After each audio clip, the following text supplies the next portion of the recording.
Hi everyone, I'm Cheryl. In this problem, we're asked to find the directional derivative of my function f of xy equals x squared plus y squared at the point 1, negative 2 in the direction of u equals cosine pi over 4i plus sine pi over 4j. All right, well, what exactly is a directional derivative? Well, think about standing on a mountain.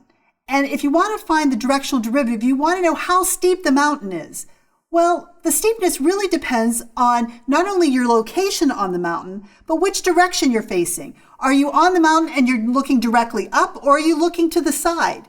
Or are you facing down? Okay, that slope is going to be different depending on your perspective.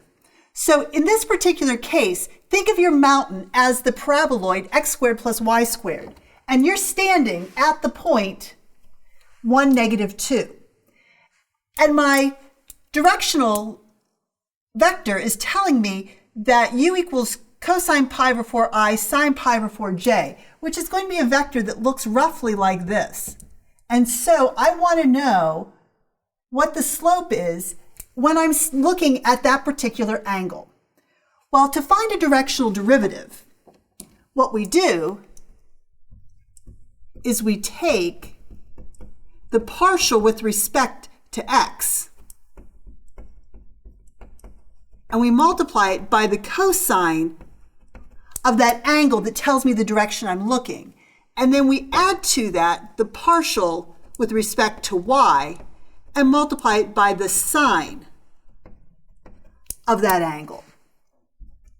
So for this problem, the partial with respect to x, we'll take the partial with respect to x of x squared plus y squared, treating y as if it's a constant. So that will be 2x.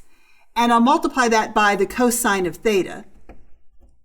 And then I'll add to that the partial of f with respect to y, which will be 2y. And I'll multiply that by the sine of theta.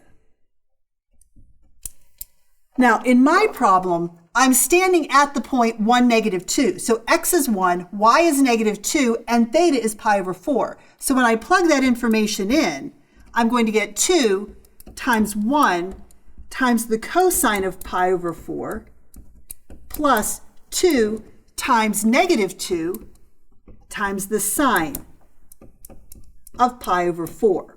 And this is going to be equal to 2 times the cosine of pi over 4, which is 1 over root 2.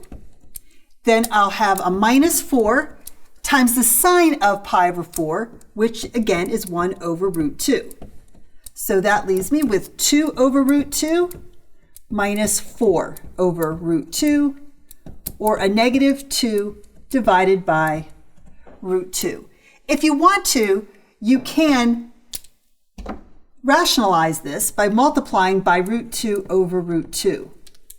So we'll end up with a minus 2 root 2 all over 2, or, with the 2's canceling, a minus square root of 2. So this answer, or even this one, is perfectly fine. I hope that was helpful. Thanks.